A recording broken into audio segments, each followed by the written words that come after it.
नमस्कार, मैं पवन गुप्ता पुनः आपके सामने एक नए वीडियो के साथ उपस्थित हूं।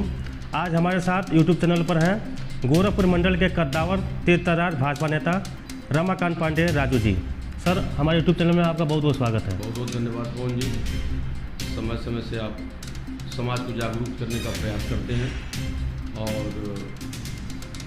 अकिंचन हम लोग आपसे जुड़े रहते हैं। तो ऐसे सिचुएशन में आपको सामाजिक पुनरुत्थान के लिए धन्यवाद है जी। पिछले वीडियो में हम लोग जाने थे भारतीय जनता पार्टी द्वारा सदस्यता अभियान चरणबद्ध तरीके से चलाया जा रहा है उसके बारे में जी। उसके साथ साथ भारतीय जनता पार्टी द्वारा उपलब्धियों के बारे में जी और वक्फ बोर्ड के बारे में। जी। सर, आज भी हमारा कुछ सवाल है जो दर्शक जानना चाहेंगे। सवाल हमारा सर ये है कि आपके हिसाब से वक्फ बोर्ड समाप्त होना क्यों ज़रूरी है, उसके बारे में थोड़ा सा दर्शकों को विस्तार से बताएं। और यह देश के सामने बहुत ज्वलंत मुद्दा है और वक्फ बोर्ड जब स्थापित किया गया था तो एक कारण था उसका।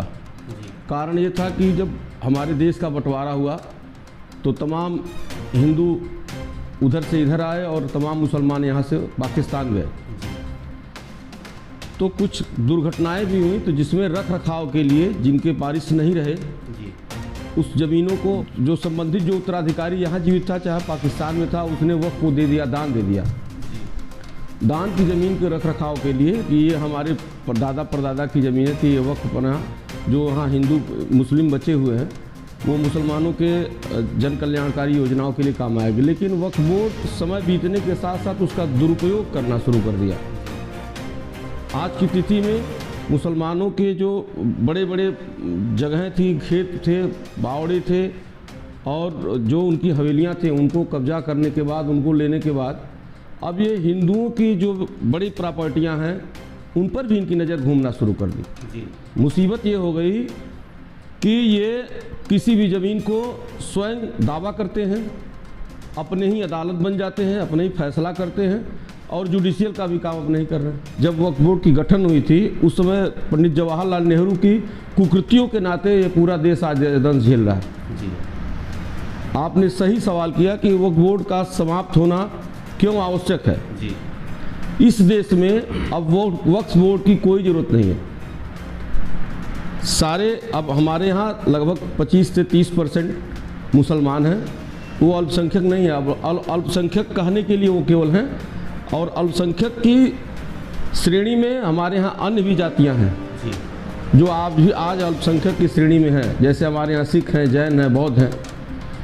वक्फ बोर्ड की अब कोई आवश्यकता इस देश को इसलिए नहीं है कि सबसे पहले तो ये समझिए कि जैसे ये आए दिन रोज़ विवाद कर रहे हैं, कोई भी किसी की भी प्रॉपर्टी पर ये कह देते कि मेरी ज़मीन है और इसको वक्फ बोर्ड में एज्यूम कर लिया है, आप अपना पेपर दीजिए, कागज़ दीजिए। ऐसा मैं पहले बता चुका था आपसे जी कि ये पेपर 1 साल के लिए नोटिस देकर के 1 साल इंतजार करते हैं, उसके बाद उसकी कोई दूसरी कोई अनुस्मारक नोटिस नहीं देते हैं और उस नोटिस के खिलाफ ये 1 साल बाद उस पर उसको खाली करने के लिए संबंधित मकान मालिक को, संबंधित खेत वाले को, संबंधित जिसका भी ज़मीन जायदाद है उसको ये नोटिस देकर के खाली कराने का प्रयास करते हैं। विवाद वहाँ शुरू होता है।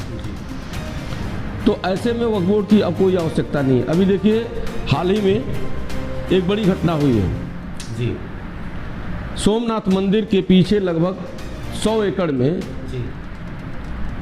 ये रोहिंग्या और बांग्लादेशी घुसपैठिए घुस करके वहाँ लगभग 25-30 मस्जिदें और तमाम मज़ारें बना लिए हैं जी।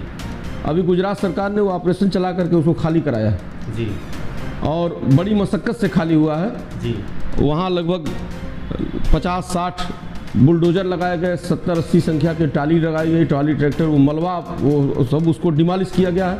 लगभग 1500 पुलिसकर्मी और लगभग 2 दर्जन वहाँ पुलिस अधिकारी अपने मौके पर खड़ा होकर के उसको खाली कराए। तो ये इनकी करतूतें हैं। तो इसलिए अब जैसे ये अनर्गल प्रलाप और दावा करते रहते हैं, लाखों हेक्टेयर ज़बरदस्ती आज की डेट में भी हथिया के बैठे हुए हैं पूरे देश में, जो कहीं से भी इनके न सार्थक का है और ना ही अब ये इस देश को कब्जा करने का प्रयास कर रहे हैं। ये इस्लामिक कंट्री बनाने की ये नींव डालना चाह रहे हैं। जैसे मुंबई में और उत्तराखंड में भी देखे हैं कुछ मामले आए हैं सामने जो है जी, उसको लेकर, वक्फ बोर्ड को लेकर। हाँ, मुंबई में उत्तराखंड के जो हैं वो वक्फ बोर्ड को लेकर के तो है ही हैं जी। सबसे कठिन समस्या ये है कि ये जो रोहिंग्या और बांग्लादेशी आकर के बस रहे हैं जी। पहले ये अपने जो भी इनको प्रश्रय देते हैं उनके माध्यम से ये किसी भी खाली ज़मीन पर, किसी भी सरकारी ज़मीन पर टीन डाल करके रहते हैं। कहीं रेल सड़क के किनारे हैं, कहीं रेलवे ट्रैक के नीचे हैं, अगल बगल हैं। ये ऐसे बस रहे हैं और बसने के साथ साथ ये क्या कर रहे हैं कि कभी ट्रैक को नुकसान पहुंचाने का प्रयास कर रहे हैं, कभी कहीं फिश प्लेट खोल दे रहे हैं।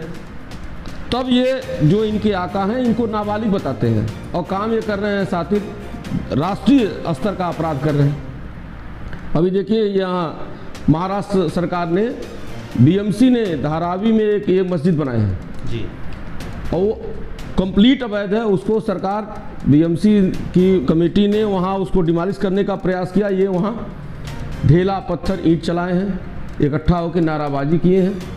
तो अभी इनकी नारेबाजी से काम चलने वाला नहीं है। वो सरकार फिर एक हफ्ते का इनको समय दे करके फिर उसको खाली कराने का प्रयास करेगी। हिमाचल में यही दशा है। हिमाचल के लोग आंदोलित हैं, वहाँ से सरकार को रोज कटघरे में खड़ा कर रहे हैं कि हिमाचल के लोग, अभी लगभग महीनों से ये आंदोलन चल रहा है कि कहीं कोई ऐसी जगह नहीं है जहाँ ये खाली जगह ज़मीन पा रहे हैं, वहाँ ये तुरंत मज़ार बना दे रहे हैं, तुरंत वहाँ कबाड़ का मार्केट बना दे रहे हैं। पहले एक कबाड़ी आके बसता है, फिर उसके बाद उसके लोग बसते हैं और बसने के साथ साथ ये लोग तुरंत उस ज़मीन को कब्जा करने का प्रयास करते हैं। वहाँ तमाम पूरे हिमाचल को इन्होंने डिस्टर्ब करके रखा है। जी सर, बांग्लादेशी और रोहिंग्या को देश से बाहर करने पर केंद्र सरकार विचार कर रही है जी, इस पर आपकी क्या राय है?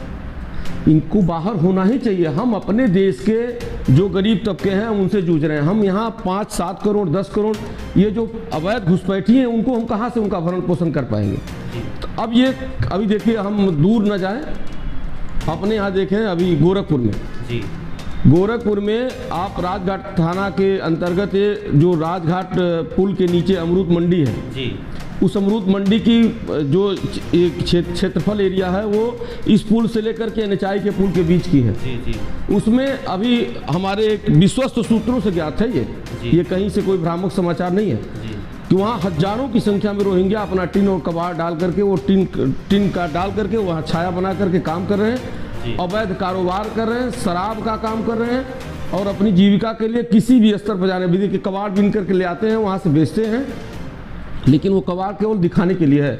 ये काम अवैध कर रहे हैं। और दूसरा सबसे कठिन समस्या क्या है कि ये रात में रेकी कर रहे हैं, घरों में घुस करके, मोहल्लों में घुस करके, और रेकी कर रहे हैं। पहले वहाँ देख रेख निगरानी कर रहे हैं, फिर अगर किसी घर में कोई मालिक नहीं है, कमज़ोर मालिक है या कोई बुजुर्ग है, उस घर में घुस करके चोरी चिकारी का भी काम कर रहे हैं। आए दिन ये हत्या का प्रयास कर रहे हैं। तो इस तरह की तमाम घटनाएं हो रही हैं। इसलिए बांग्लादेशी और रोहिंग्या के रहने के लिए कहीं कोई जगह नहीं है। और भारतीय जनता पार्टी और मैं शीर्ष नेतृत्व से ये जरूर एक बार आम जनमानस की तरफ से कहूँगा कि इन्हें बाहर करने का जो भी रास्ता है उसको ये अपनाएं और इनको बाहर करें, क्योंकि ये देश के लिए सरदर्द बनते जा रहे हैं।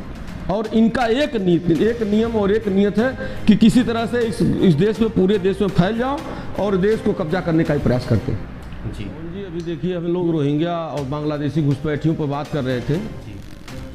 सबसे बड़ी समस्या यह है कि पूज्य महाराज जी अपराधियों के प्रति इतना सघन अभियान चला करके काम कर रहे हैं इस उत्तर प्रदेश को भयमुक्त प्रदेश बनाने के लिए। उसमें ये कहीं न कहीं से अड़चन बनने का प्रयास करेंगे।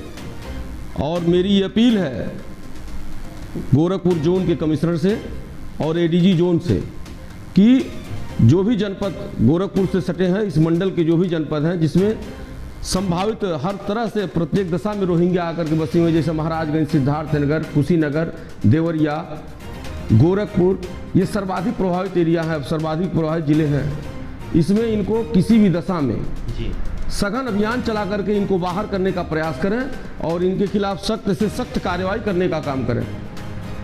चलिए सर, बहुत बहुत धन्यवाद।